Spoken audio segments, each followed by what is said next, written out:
তো ইফতারিতে এক বাটি হালিম হলে আর কি চাই। আসসালামু আলাইকুম, কেমন আছেন সবাই? আশা করি সবাই অনেক অনেক ভালো আছেন। আলহামদুলিল্লাহ, আমরাও ভালো আছি। তো আমি আজকের ব্লগটি বিকেল থেকে শুরু করলাম। তো ভাবলাম আজকে হচ্ছে ইফতারিতে হালিম রান্না করি।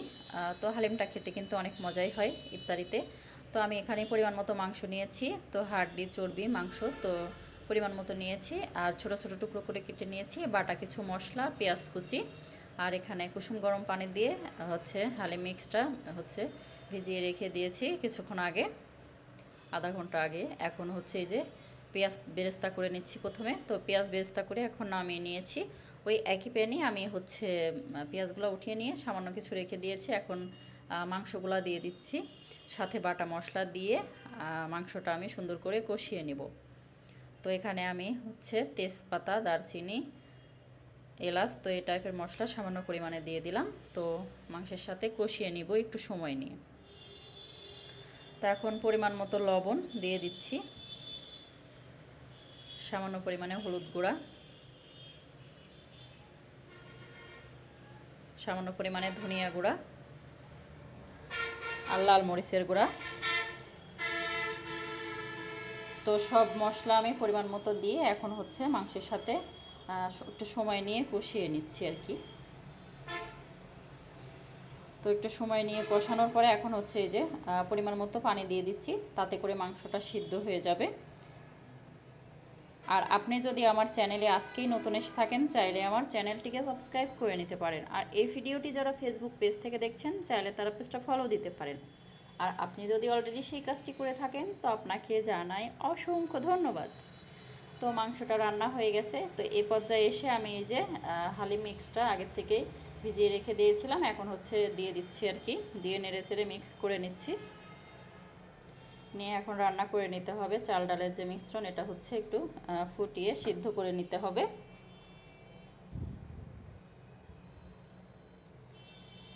তো একটু নেড়ে চেড়ে দিচ্ছি, যেহেতু চাল ডালের মিশ্রণ একটু নিচে লেগে যেতে পারে, তখন পুড়ে যাবে, খেতে ভালো লাগবে না। তো একটু পর পরে নেড়ে চেড়ে দিতে হবে। এই কাজটা একটু সময় নিয়ে করতে হবে, খুব হাই হিটে রান্না করা যাবে না, পুড়ে যাবে। তো এখন এই পর্যায়ে এসে যে প্যাকেটের ভিতরে যে মশলাগুলো থাকে, তো এগুলো দিয়ে দিচ্ছি, দিয়ে নেড়ে চেড়ে আর একটু সময় নিয়ে রান্না করে নিতে হবে। তো দেখে বুঝে নেবেন, এই ঘনত্বটা হয়ে গেলে রান্না হয়ে যাবে। তো একটু ঘন করে রান্না করে নিচ্ছি আর কি, পাতলাটা তেমন একটা খেতে ভালো লাগে না। তো এখন হচ্ছে বাগার দিয়ে দিলেই হয়ে যাবে। এখানে হচ্ছে পরিমাণ মতো রসুন আর হচ্ছে শুকনো মরিচ আর সাথে হচ্ছে জিরা ফোড়নে দিয়ে দিব। তো এই ফোড়নটা দিলে খেতে বেশি মজা হয়। তো এখন হচ্ছে পরিমাণ মতো রসুন কুচি, তিনটা হচ্ছে শুকনো মরিচ আর হচ্ছে দিব এই যে জিরা, দিয়ে এখন নেড়ে চেড়ে দিয়ে দিচ্ছি আর কি হালিমের ভিতরে। তো রান্নাটা প্রায় শেষের দিকে, ওই পর্যায়ে এসে বাগার দিয়ে দিতে হবে। বাগার দিলে পরে বেশি মজা হয় খাবারটা।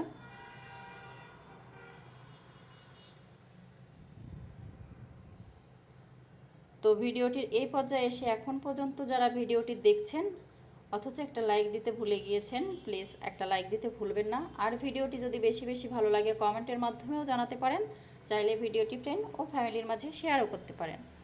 তো হালিম রান্না যেহেতু শেষ, আমি সব খাবারগুলো টেবিলে গুছিয়ে দিয়েছি আর কি, গুছিয়ে নিচ্ছি একে একে।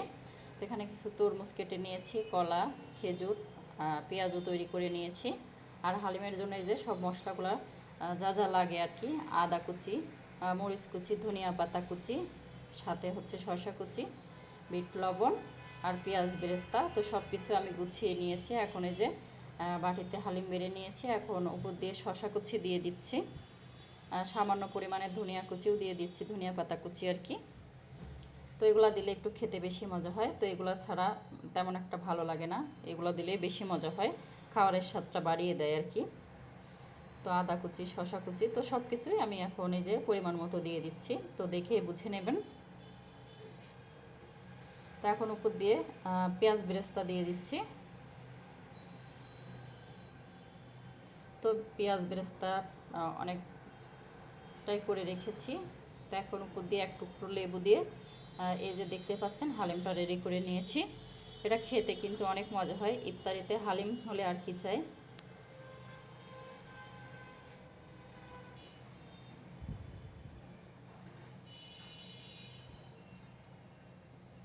তো ইফতারের সময় হয়ে গিয়েছে, তো সব খাবার রেডি করে নিয়েছি। এখন আজান হয়ে গেল, আমরা এখন ইফতারি করে নিচ্ছি আর কি। তো শরবত দিয়ে প্রথমে শুরু করছি। তো লেবু দিয়ে একটা শরবত তৈরি করে নিয়েছি।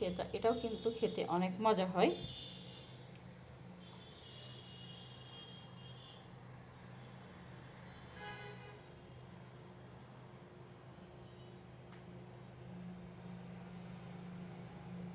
তো ইফতারিতে ঠান্ডা ঠান্ডা খাবার খেতে বেশি মজা হয়।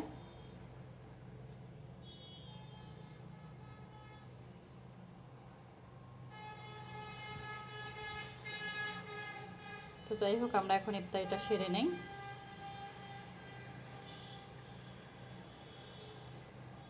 তো পেঁয়াজটা খেতেও কিন্তু অনেক মজা হয়।